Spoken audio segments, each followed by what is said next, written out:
जिस वातावरण को दुनिया भर में देखने की अभिलाषा संतों महात्माओं की और सज्जन प्रवृत्ति वालों की हमेशा से रही हैं, और आज भी ऐसी सज्जन प्रवृत्ति वाले या भक्तजन चाहते हैं कि दुनिया भर में, संसार भर में ऐसा ही वातावरण ये स्थापित हो जिसके द्वारा राहत महसूस की जा सके। आनंदमय ये वातावरण ये बन पाए, खिंचाव वाला नहीं, भय वाला नहीं, हिंसा वाला नहीं, जुल्म सितम वाला नहीं, वातावरण प्यार वाला, करुणा दया वाला, एक दूसरे के काम आने की भावना वाला, वो वातावरण स्वर्गमयी वातावरण होता है। इसीलिए धरती को जन्नत, धरती को स्वर्ग बनाने की जब बातें होती हैं तो इन भावनाओं के बगैर संभव नहीं है। यही महापुरुष संत जन कल से इसी बात के ऊपर ये जोर दे रहे हैं कि ये भावनाएं जब तक हमारी बनेंगी नहीं, तब तक ये धरती का तो क्या, हमारे घर का भी स्वर्ग बनना मुमकिन नहीं है, हमारे गली मोहल्ले का भी स्वर्ग बनना मुमकिन नहीं है, हमारे प्रांत, हमारे मुल्क का भी स्वर्गमयी रूप बनना संभव नहीं है। दुनिया और संसार की बात तो छोड़ो। तो इसलिए इन सुंदर भावनाओं का होना बहुत ज़रूरी है। हृदयों में अगर वो बस जाए तो फिर वास्तविकता में एक सुंदर चाल इंसान के द्वारा चली जाएगी। वो वही इंसान जो परिवार के अंग के रूप में है, समाज का हिस्सा है, इस देश का वासी है, और सारे संसार के जो मानवीय परिवार जिसको हम कहते हैं उसका हिस्सा होकर ये हर जगह पर दूसरों के लिए वरदान साबित होगा। क्योंकि एक इकाई ही सुंदर रूप धारण कर गई तो वही इकाई फिर किसी रूप में भी है, उसने औरों के लिए सुख का कारण बनना है। तो इसलिए एक इकाई, दो इकाई नहीं, एक सामूहिक रूप में अगर यही एक इंसान इन गुणों से युक्त हो जाता है तो वही फिर धरती के लिए वरदान बन जाता है। और अगर ऐसा नहीं, इससे विपरीत भावनाओं से युक्त है, वो तो फिर हम नज़ारे देख ही रहे हैं कि यही इंसान दानव और शैतान बनकर इस धरती को पलीत कर रहा है। जहाँ पर प्यार की नदियाँ बहाने की बात, प्रेम की गंगा बहाने की बातें ये होती आ रही हैं, वहाँ पर उसकी बजाय खून की नदियाँ बहाई जा रही हैं। किस तरह से इंसान ऐसे एक हैवानियत और शैतानियत वाली फितरत और प्रवृत्ति से युक्त होकर इस दुनिया के सफ़र को, इस जीवन के सफ़र को तय कर रहा है। तो आज भी महापुरुष संत जनों ने यही एक संदेश मुख्य रूप में दिया, इस मानव को, इंसान को समक्ष रखकर कि हे इंसान, ये जीवन का सफ़र तय हो रहा है। मालिक ने तुझे जन्म दिया, इंसानी योनि में जन्म दिया, किसी सांप की योनि में नहीं दिया, किसी गधे घोड़े की योनि में जन्म नहीं दिया। मालिक ने तुम्हें जन्म दिया इंसानी योनि में, जो सबसे श्रेष्ठ योनि मानी जाती है। कि अवर जोन तेरी पनहारी, इस धरती पर तेरी सिकदारी, कि अन्य योनियाँ तेरा पानी भरने वाली हैं, इस धरती पर तेरी सिकदारी। तो ऐसे अमोलक जन्म को तूने पाया है, इसमें मालिक ने तुझे भेजा है, इंसान के घर तुझे जन्म दिया है, एक मानव का रूप तुझे दिया है, जिसके कारण ये कहा गया कि बड़े भाग्य मानुष तन पावा, सुर दुर्लभ सदगंत ही गावा। कि ये बड़े भाग्य की बात है कि तुझे ये मनुष्य जन्म मिला है। इससे ऊंचे भाग्य और क्या होंगे। 84 लाख योनियां हैं धर्म ग्रंथों में जिसका जिक्र है। अगर 84 लाख योनि कोई नहीं भी माने, अक्सर कह देते हैं दिमागी खेल खेले जाते हैं, कितने तर्क वितर्क सामने रखे जाते हैं और कह देते हैं कि गिने हैं 84 लाख योनियां जो बयान किए जा रहे हैं। तो अगर 84 लाख योनियां ना भी मानो, फिर भी कितने कितने तुम्हारे सामने योनियां आई हैं। डिस्कवरी चैनल खोलो या कोई और इंफॉर्मेशन का चैनल आप खोलो, उसमें आपको कितने कितने ओशंस में, पानी में, जल में कितने कितने वो रूप मिल जाएंगे, कितने धरती के ऊपर कीड़े मकोड़ों की किस्में मिल जाएंगी, कितनी हवा में उड़ने वाले परिंदों की किस्में मिल जाएंगी, कितने जंगलों में रहने वाले जानवर, कितने ही सांप की जातियां प्रजातियां मिल जाएंगी। तो इस तरह से अगर देखें, कितने कितने लाखों ही संख्या में अलग अलग योनियां हमारे सामने हैं। लेकिन जब इंसानी योनि की बात आती है तो केवल और केवल एक, 2 भी नहीं, 3 भी नहीं, 10 भी नहीं, 50 भी नहीं, और दूसरी तरफ लाखों की योनियां जो इंसानी योनियों से हटके है। तो अगर यही इंसानी योनि में जन्म मालिक ने दे दिया तो फिर इससे ऊंचे भाग्य और क्या होंगे। तो बड़े भाग्य मानुष तन पावा, सुर दुर्लभ सदगंत ही गावा, कि तमाम वेद शास्त्र धर्म ग्रंथ पुकार कर कह रहे हैं कि मनुष्य जन्म तुझे मिला, बड़े भाग्य की बात है। और भाग्य की बात किस लिए? क्या तुझे दिमाग मिला है इसलिए? क्या तुझे 4 टांगों की बजाय 2 पांव मिले हैं इसलिए? तेरी शक्लो सूरत सुंदर है इसलिए? नहीं, बड़े भाग्य मानुष तन पावा का मतलब इस संदर्भ में है कि जो मालिक ने तुझे ये अवसर दे दिया है, ये मौका दे दिया है कि तू अपने आप की पहचान कर सकता है, तू अपने मालिक की पहचान कर सकता है। ये सुनहरी अवसर के रूप में देखा गया है। इसीलिए वो भी कहावतें आपके सामने हैं जो बचपन से हम सुनते आ रहे हैं कि हीरे जैसा जन्म है कौड़ी बदले जाए, कि जन्म जो तुझे मिला है ये हीरे जैसा जन्म है। लेकिन अगर हीरे जैसा जन्म पाया और इसकी कदर ना की तो फिर यही कौड़ी मोल इसका पड़ता है।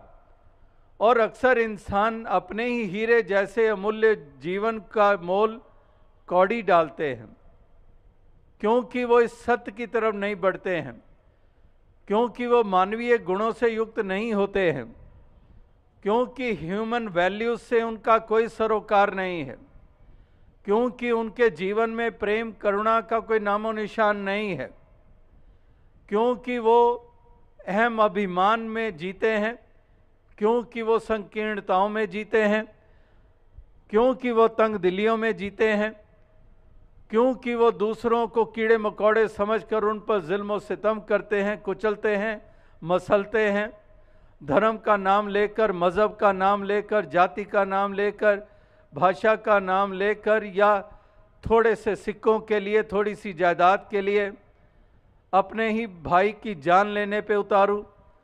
पिता जिसने पाला पोसा है उसकी वसीयत किसी और तरफ ना मुड़ जाए, उसकी उससे पहले जान ही ले लो। तो इस तरह से इंसान में ऐसी वो फितरतें जाग चुकी हैं जिसके कारण उसने अपने ही जन्म का मोल कौड़ी डाला है, किसी दूसरे ने नहीं, खुद डाला है। क्योंकि खुद नहीं जागा, क्योंकि खुद नहीं संभला, क्योंकि खुद वो मानवीय चाल को नहीं अपनाया, तो फिर किसी और ने थोड़ी, तूने खुद ही अपनी इस अमोलक जन्म का मोल कौड़ी डाला है। क्योंकि केवल और केवल दुनिया और दुनियादारी तक तूने अपने इस सफ़र को सीमित रखा है, इससे आगे नहीं निकला है। तो इसलिए महापुरुष संतों के हमेशा से ये वचन आते रहे हैं कि इंसान इस जन्म को पाया है तो यह एहसास करके मूल्यवान है। पौड़ी छिटकी हाथ ना आए, मनमुख अहला जन्म गवाए, कि ये मनमुख मत बन, अज्ञानी मत बन, एक जागरूकता को प्राप्त कर ले। जाग जा, उठ जाग मुसाफिर भोर भई, कि उठ जाग जा, रात्रि नहीं है, सुबह का वक्त है। इंसानी जन्म पाना यानी कि सुबह का वक्त है। उठ जाग मुसाफिर भोर भई, अब रैन कहाँ जो सोवत है। ये सोने का वक्त नहीं है। अब तुझे इंसानी जन्म मिल चुका है, ये भोर हो चुकी है, ये सवेरा हो चुका है। अब तू आंखें खोल ले, अब तू जाग जा। उत्थिष्ठ जागृत, उठो जागो, अराइज एंड अवेक। जैसे स्वामी विवेकानंद जी के ये मुख्य वचन ये अक्सर हमें पढ़ने को मिलते हैं कि arise and awake, do not be in slumberness, awake from the deep sleep you are sleeping in, no more slumberness, awake, the awakening has to take place in your life. उत्थिष्ठ जागृत, उठो जागो और प्राप्त कर लो जो प्राप्त करने लायक है, जान लो जो जानने लायक है, कदम वो उठा लो जो उठाने लायक है। तो इसलिए वो जागना ज़रूरी है, उसमें स्थापित होना ज़रूरी है। इसलिए जगाने की बात महापुरुष संत जन करते आ रहे हैं। लेकिन इंसान की ही फितरत युगों युगों से रही है सोने की। केवल एक कुंभकर्ण की बात नहीं है कि नगाड़े भी पीटे गए फिर भी नहीं जागता, ढोल भी बजाए गए नहीं जागता, कितने कितने साधन अपनाए जाते नहीं जागता।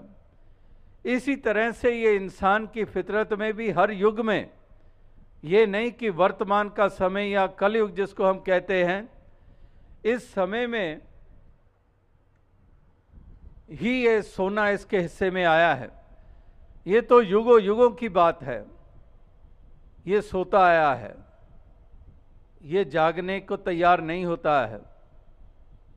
तो इसलिए महापुरुष संत जनों को सतयुग में भी जगाना पड़ा इंसान को, त्रेता में भी, द्वापर में भी।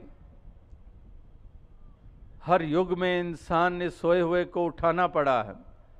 ये नहीं कि जन्म मिला और उसके बाद थोड़ी होश संभाली और इसका मतलब ये जाग गया। सारी सारी उम्र ये सोया रहता है, सारी सारी उम्र बीत जाती है, लेकिन जागना इसके हिस्से में नहीं आता। यानी कि तमाम सफ़र जीवन का सोए हुए ही बिता देता है और ये सांसों की लड़ी भी फिर टूट जाती है और अंधकार में रहा, अंधकार कायम रहा और कोई बात बनी नहीं। तो इसीलिए महापुरुष संत जन यही एक जगाने का कार्य करते आए हैं कि उठ जाग मुसाफिर भोर भई, कि उठ जाग जा हे मुसाफिर। मुसाफिर उसी को कहते हैं कि जो ठहरता नहीं है। तो दुनिया में हर कोई मुसाफिर है, जो आता है वो जाता है। आए हैं सो जाएंगे राजा रंग फ़कीर, कि जो आते हैं उनको जाना भी है। उगा हो सो काटिए, फूला सो कोमलाए, जो बना सो गिर पड़े और जो आया सो जाए। तो जो उगता है वो कुम्हलाता भी है, उगा हो सो काटिए, जो उगता है वो काटते भी हैं। फूला सो कुम्हलाए, वो भी कुम्हला जाते हैं फूल पौधे। जो बना सो गिर पड़े, जो बनता है वो गिर भी जाता है। मकान गिर जाते हैं, महल गिर जाते हैं, कितने कितने आलीशान महल और आज खंडर बने हुए हैं। जो बना सो गिर पड़े और जो आया सो जाए। जो दुनिया में आता है उसको जाना भी है। जब जन्म मिलता है वो एक सिक्के का एक पहलू और दूसरा पहलू कि उसने जाना भी है। हमेशा यहाँ पर नहीं रहना किसी ने भी। राम गयो रावण गयो जा का बहु परिवार, कि नाम मर्यादा पुरुषोत्तम राम जी का शरीर हमें देखने को मिल रहा है और रावण जो सोने की लंका का मालिक है, शरीर उसका भी नहीं रहा। तो राम गयो रावण गयो जा का बहु परिवार, कहो नानक थिर किछ नहीं सुपने जो संसार। यानी कि वही बात, जो आए हैं सो जाएंगे राजा रंग फ़कीर। तो हर किसी को जाना है, कोई हमेशा नहीं रहने वाला है। तो इसलिए महापुरुष कहते हैं कि बाजी जीत लो। इस संसार में आए हो तो जान लो कि मुसाफिर हो। डड्डा डेरा ये नहीं, ये तुम्हारा डेरा नहीं है। जैसे एक कोई साधु किसी महल में गया और महल में गया तो वहाँ पर बहुत कीमती सामान पड़े हुए, आलीशान पदार्थ वहाँ पर वस्तुएं पड़ी हुई, कहाँ कहाँ से दुनिया के किस किस कंट्री से वो एंटीक्स और कितने कितने वो वस्तुएं वहाँ पर कीमती पड़ी हुई। तो इतना आलीशान संगे मरमर का बना हुआ। तो वो महात्मा कहने लगा, वाह कमाल की सराय है। अब सराय कहा तो वो परेशान हो गया। वो सेठ कहने लगा, लगता तो ये महात्मा है लेकिन लगता है कोई दिमाग का पुर्जा हिला हुआ है इसका। ये इतना आलीशान मकान, अरबों का बना हुआ, अरबों की वस्तुएं पड़ी हुई, और ये सराय कह रहा है। तो उसने कहा, महात्मा सराय नहीं, ये घर है। कहने लगा, अच्छा घर है, अच्छा तो आप यहाँ रहते? हाँ जी मैं रहता हूँ। आपसे पहले मेरे पिताजी, उससे पहले मेरे दादाजी, उससे पहले परदादाजी। तो आगे से महात्मा कहते हैं कि मैं वही तो कह रहा हूँ कि हमेशा इसमें कोई रहा नहीं, परदादा और फिर दादा, फिर पिता, फिर आप, तो वो रहे तो नहीं हमेशा। घर तो उसी को कहेंगे कि जो वहीं पर डेरा लग जाए, लेकिन डेरा तो नहीं रहा। जैसे एक और मिसाल आती है कि एक ऐसे ही फ़कीर संत, और किसी ने उसको पूछा कि आबादी किस तरफ है, उसने इशारा कर दिया इस तरफ है। वो उस तरफ चला गया। इंसान चला तो गया, वापस लौट भी आया, और लौटा तो इतना लाल पीला गुस्से में उस फ़कीर को कहने लगा, मैंने आपसे पूछा था कि आबादी किधर है, तो आपने इस तरफ इशारा किया, मैं उधर गया, वहाँ तो कब्रिस्तान था। तो वो आबादी मैंने पूछी थी। तो वो फ़कीर कहने लगा, मैंने ठीक ही तो बताया था, असल में तो आबादी यहीं थी, वहाँ से तो उजड़ कर यहीं आकर बसते हैं। जब भी ये जीवन का सफ़र तय होता है यहीं आकर बसते हैं। मैंने तो आबादी का ही रास्ता बताया था। तो कहने का भाव क्या है कि महापुरुष संत जन ये सच्चाई सामने रखते हैं। ये नहीं कि कोई डराने के लिए, भय देने के लिए, ये केवल आईना रखते हैं सामने सत्य रूपी, कि नशे में इतना चूर ना हो जाओ कि भूल जाओ कि तुम भी यहाँ पर कुछ समय के लिए हो। 4 दिनों की चांदनी और फिर अंधेरी रात है, कि ये हमेशा ये सिलसिले चलते नहीं रहने हैं। कोई भी हमेशा नहीं रहा है, हर किसी को जाना है। इसलिए इंसानों जन्म लेने के बाद और यहाँ से रवानगी होने से पहले जो बीच का वक्फा है, इसमें वो कदम उठा लो कि तुम इस संसार में भी यश के पात्र बनो और अगले जहान यानी कि परलोक भी तुम्हारा सुहेला हो जाए। इस हरि की दरगाह में भी तुम्हें शर्मिंदगी ना उठानी पड़े। यहाँ पर वो काम कर गुजरो और वो यहीं पर करने होंगे। लोक में ही वो कदम उठाने होंगे, परलोक को संवारने के लिए भी। दोनों जहान यहीं संवरेंगे, इस संसार से रुखसत हो जाने के बाद नहीं, वो यहीं पर कदम उठाने होंगे। इसलिए महापुरुष कहते हैं कि ये लम्हे ये कीमती हैं, ये पल कीमती हैं, ये श्वास कीमती है, एक एक लम्हा कीमती है, एक एक पल कीमती है। जब ये श्वास उखड़ते हैं तब हमें एहसास होता है कि कितने कीमती है। जब बड़े आराम से हम सांस ले रहे होते हैं तो इन श्वासों की कदर नहीं होती है।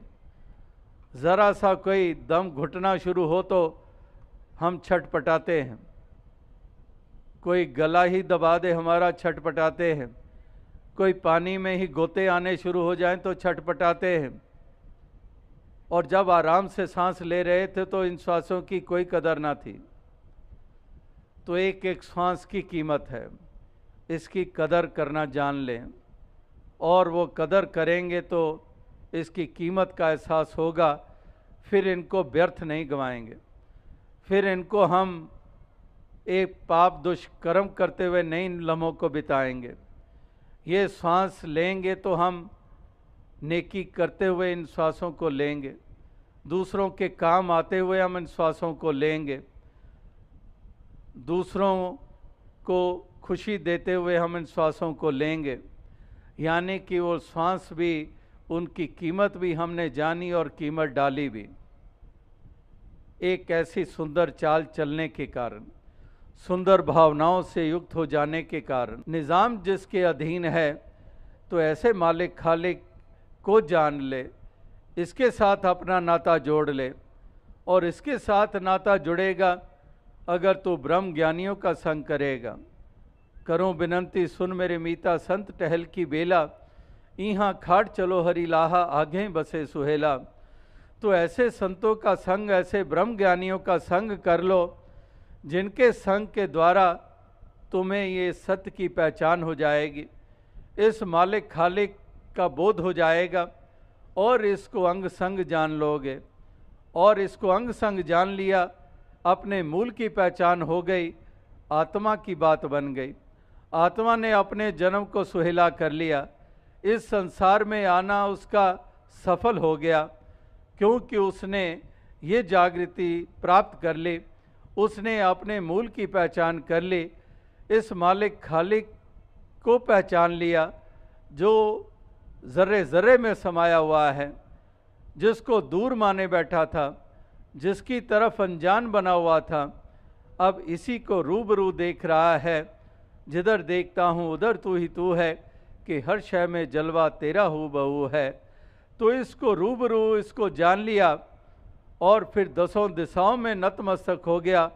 जैसे अर्जुन कुरुक्षेत्र के मैदान में दसों दिशाओं की तरफ नतमस्तक हो गया, इसकी कण कण में उपस्थिति को जब ज्ञान की दृष्टि से देख लिया तो नतमस्तक हो गया दसों दिशाओं में कि तू ही तो है विराजमान, तेरी ही तो उपस्थिति है, तू ही तो है जो अजन्मा है, तू ही तो है जो नाश नहीं होता है, तू ही तो है जो असीम है, तू ही तो है जो अजर है, तू ही तो है जो अजन्मा है, जो शाश्वत है, तू ही तो है जिसे कोई बनाने वाला नहीं है, जिसको स्वयं भू कहा जाता है, तू ही तो है। तो जैसे अर्जुन नतमस्तक हो जाता है इस ज्ञान की दृष्टि को प्राप्त कर लेने के बाद, इसी तरह से कबीर जी भी नतमस्तक हो जाते हैं इसको अंग संग जान लेने के बाद। और जरिया उनके लिए भी एक ब्रह्म ज्ञानी ही रामानंद जी के रूप में मीराबाई को अविनाशी की पहचान मिली, शाम का असली अविनाशी रूप जाना फिर से ब्रह्म ज्ञानी के द्वारा, यानी कि एक जो रविदास जी के द्वारा उन्होंने इस सत्य को जाना। और मीराबाई भी फिर यही पैगाम देने लग पड़ी कि पायो री राम रतन धन पायो, वस्तु अमोलक दीनी मेरे सतगुर कर कृपा अपनायो। कि वाकई ही ये राम रतन धन मुझे मिल गया है, एक शाम का असली रूप मुझे मिल गया है। शाम का आकृति और रूप वो तो मेरे पास रहा, लेकिन अविनाशी जो रूप था शाम का, उससे मैं वंचित थी। तो इसको जाना तो धन्य हो गई, सच्ची दौलत हिस्से में आ गई। और वही वे फिर सर किसी को ये संदेश और पैगाम दे रही है। तो यानी कि महापुरुष संत जनों के इतिहास भी यही बताते हैं कि ये परम अस्तित्व निराकार, इसको जान लेने के बाद ही हम मंजिल मकसूद को पा लेते हैं, वरना ये सफ़र हमारा जारी रहता है, वरना ये जन्म मरण के फेर में हम पड़े रहते हैं, वरना ये जंजीर में जकड़े रहते हैं, इससे हमें निजात हासिल नहीं होती है। तो इसलिए महापुरुष कहते हैं कि ये काम कर लो जो लाजिम है, इस सत्य को जान लो, इस ईश्वर का बोध हासिल कर लो, और जो फिर इसको जान जाते हैं उनकी तमाम दूरियां समाप्त हो जाती हैं। जो इसको दूर माने बैठे थे, जितना करीब खुदा है उतना करीब ना कोई, लेकिन समझ उन्हीं को आई जिन पे रहमत हुई, कि जितना करीब खुदा है उतना करीब ना कोई। शहर अग थी रा बसदा नेड़े, कि जो शहर अग से भी नज़दीक है। खुदा वो हरगिज़ खुदा नहीं है जो उधर तो है और इधर नहीं है, वो खुदा नहीं हो सकता है। तो इसलिए इसको करीब जाना, जितना करीब खुदा उतना करीब ना कोई, कि जितना करीब खुदा है उतना करीब कुछ नहीं, लेकिन ये दूरी फिर भी बनी रही। इसको दूर माने बैठे, इसको सातों आसमानों पे इसको सीमित रखा हमने, इसको हमने एक दिशा में सीमित रखा, इसको हमने जाना कि शायद जंगल में ही है, इसीलिए जंगलों में गए खोजने के लिए। काहे रे बन खोजन जाई सर्वनिवासी, सदा अलेपा तोहे संग समाई। कि कहाँ बनों में खोजने जा रहे हो, मोको कहाँ ढूंढे बंदे मैं तो तेरे पास में। कि मुझे कहाँ ढूंढ रहे हो, जंगलों में वीरानों में कहाँ ढूंढ रहे हो, मैं तो तेरे पास में। सर्वनिवासी सदा अलेपा तोहे संग समाई, कि तेरे संग है। तो इस तरह से इसको करीब जान ले, और जो इसको करीब जान लेता है यानी कि खुदा से दूरी मिट गई। और जब खुदा से दूरी मिट गई तो फिर इसके बंदों से भी दूरी मिट गई। इससे समीपता नहीं बनी थी, इससे नाता नहीं जुड़ा था, इसलिए इसके बंदों से भी दूरी बनी हुई थी। इसलिए हमने इन बंदों से भी फासले बनाए हुए थे। तू पंजाबी है, मैं सिंधी हूँ, मैं गुजराती हूँ, तू राजस्थानी है, मैं हिंदुस्तानी हूँ, तू पाकिस्तानी है। इस तरह से तू चीनी है, तू जापानी है, तू अमेरिकन है, तू यूरोपियन है, तू अरबी है, तू फारसी है। इस तरह से ये दूरियां बनी हुई थी। मैं ब्राह्मण हूँ, तू क्षत्रिय है, तू वैश्य है, तू हरिजन है, इत्यादि। इस तरह से ये दूरियां बनी हुई थी। जैसे कल भी कहा कि रंग नस्ल के लिहाज से भी दूरियां, तो जब खुदा से नज़दीकत बन गई तो फिर इंसानों के दरमियान भी दूरियां मिट गईं। तो इसलिए इस खुदा से नज़दीकत बन जाए ताकि इंसानों से भी नज़दीकत बन जाए, और फिर इंसानों से नज़दीकत बन गई तो फिर असली इबादत हमारी हो गई। जब इंसानों से प्यार करना हम सीख गए, इनसे फासले मिटा दिए, इनको गले लगा लिया, ये नहीं देखा कि ये पगड़ी वाला है कि टोपी वाला है, इनको हमने गले लगा लिया, जान लिया कि ये मेरे ही परिवार का अंग है, खुदा के ही परिवार का अंग है। जो वसुदैव कुटुंबकम का जिक्र है, जो पहला सबक है किताब हिदा का कि मखलूक सारी है कुंबा खुदा का, अब वो अवस्था बन गई है, अब नज़दीकत बन गई है, अब ये दूरी बाकी नहीं रही। तो जब इंसानों से दूरी मिट गई, इंसानों से प्यार करना हमने सीख लिया, तो फिर यानी कि सही मायनों में खुदा की बंदगी और इबादत हो गई। जैसे वो शायर ने कहा है कि सर झुकाने से नमाज तो अदा हो जाती है, लेकिन इबादत के लिए दिल झुकाने पड़ते हैं। कि केवल सर झुका लिया तो नमाज तो हो गई अदा, लेकिन सच्ची इबादत, सच्ची बंदगी के लिए तो दिल झुकाने पड़ते हैं।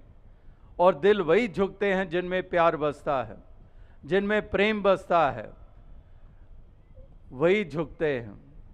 वरना तो अहम से भरे होते हैं, अभिमान से भरे होते हैं, अहंकार से भरे होते हैं। मैं क्यों इसके करीब जाऊं, मैं क्यों इसको अपनाऊं, ये मेरे से नीचा, मैं ऊंचा, मेरा मज़हब ऊंचा, इसका मज़हब नीचा, मेरा पैगंबर ऊंचा, इसका नीचा। इस तरह से मेरी जाति ऊंची, इसकी जाति नीची। इस तरह से अहम में चूर रहते हैं। जैसे वो शायर का फिर एक शेर ध्यान में आया कि आदमी के बारे में ये बात समझने वाली है कि सर जितना भरा हुआ है दिल उतना ही खाली है कि जितना इसका सर भरा हुआ है, यानी कि अभिमान से भरा हुआ है। दिल इतना ही खाली है, दिल बिल्कुल खाली है, जैसे कि एक कोई वीरान जगह है, खंडर है। दिल बिल्कुल खाली है क्योंकि सर भरा हुआ है, और जिसके सर भरे होते हैं वही सर फिरे होते हैं। तो इसलिए महापुरुष संतजन यही एक संदेश देते हैं कि इस खुदा से नज़दीकत बना लें, इस मालिक खालिक से नज़दीकत बना लें, और इसके बंदों से नज़दीकत बना लें, और सच्ची इबादत, सच्ची बंदगी हो जाएगी। और कोई तरीका नहीं है, और कोई ज़रिया नहीं है। तो इसलिए इन बंदों से प्यार करना हम सीख जाएं, और प्यार का जहान हम बसाते चले जाएं। चारों तरफ प्यार के तराने हों, चारों तरफ प्रेम के नगमे हो, चारों तरफ प्यार की ठंडी फुहार हो, और इस प्रकार से एक हम दिव्य गुणों से युक्त होकर इस जीवन के सफ़र को हम तय कर लें। कहीं पर भी अहम ना हो, कहीं पर भी अभिमान ना हो। जैसे हिरण्यकश्यप वो सतयुग में हुआ, लेकिन वो सतयुग में पैदा होने के बावजूद वो अभिमान में रहा, वो क्रूर रहा, अपने बेटे प्रहलाद के ऊपर जुल्म करता रहा, और उसका बेटा वो भक्त साबित हुआ, अपने ही पिता से कहीं ऊंचा साबित हुआ।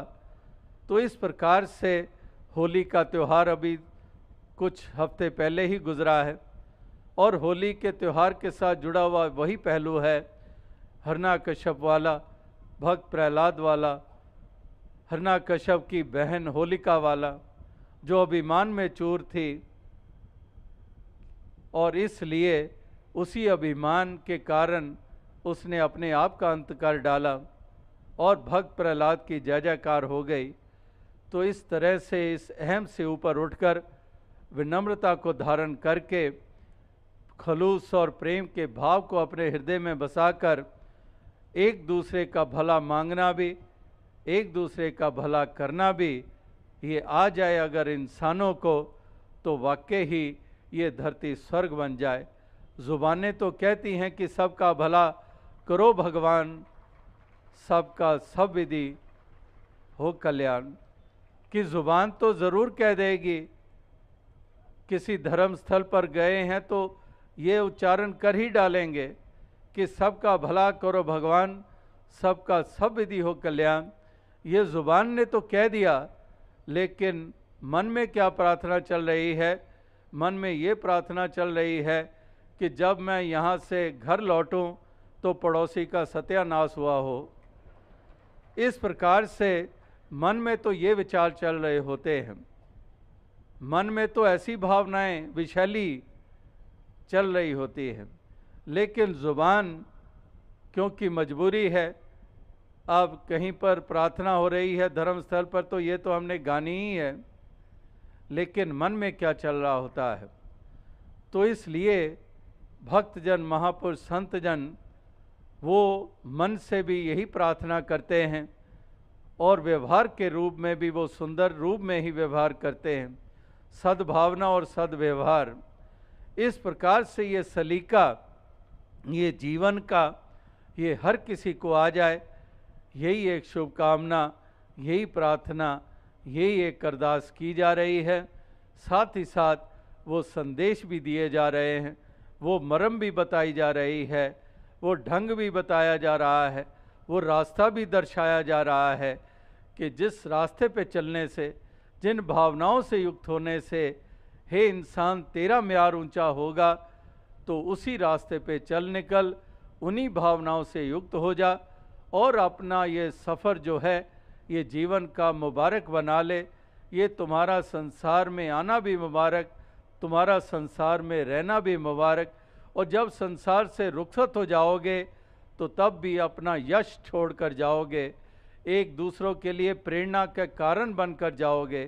तो ये काम कर गुजरो, ये कदम उठाओ, यही एक महापुरुषों संतों का ये भाव है, ये संदेश देने का, जो युगों युगों से ये दिए गए हैं और आज भी वही संदेश ये दिया जा रहा है, ये दोहराया जा रहा है।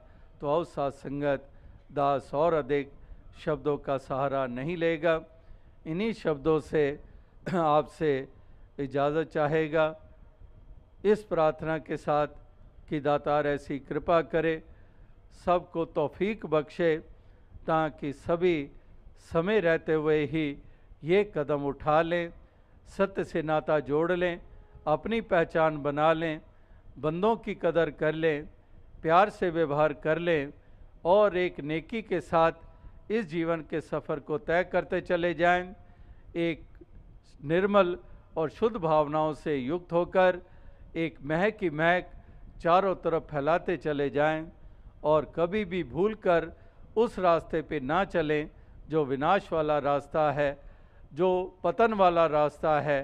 उस रास्ते पे हरगिज़ ना चला जाए, रास्ता वही अख्तियार किया जाए जो ऊंचाइयों तक ले जाने वाला है, जो लोक और परलोक संवारने वाला है। उसी डगर पर चलें, उसी रास्ते पे चलें। और यही एक मंतव्य, यही मकसद था इस समागम का भी, जो यहाँ मध्य प्रदेश और छत्तीसगढ़ का जो मिला जुला समागम जबलपुर के इस शहर में आयोजित हुआ है। तो इस अवसर, इस मौके के ऊपर आप सभी का यही ध्येय है और उसी की पूर्ति के लिए आप स्थान स्थान से चल कर आए हैं। इन प्रांतों से ही नहीं, अन्य प्रांतों से भी नुमाइंदगी हुई है। तो इस प्रकार से यही उत्साह, यही लगन, परोपकार के जज्बे ये हमेशा बने रहे, ये भी शक्ति सामर्थ्य दातार सबको प्रदान करे। तो दास इन्हीं शब्दों से आपसे ज़्यादा चाहेगा, जो कल और आज सुंदर एक आनंदमय वातावरण आपने स्थापित किया, तो ऐसे ही वातावरण जगह जगह पर स्थापित होते चले जाएं, धरती के हर जर्रे पर स्थापित होते चले जाएं, जहां पर केवल और केवल महक की महक हो, कोई दुर्गंध ना हो। महक हो प्यार की, एक महक हो, एक खुशबू हो ऐसे प्रेम की जिसकी ज़रूरत आज धरती को है। साथ संगत जी, धन्य।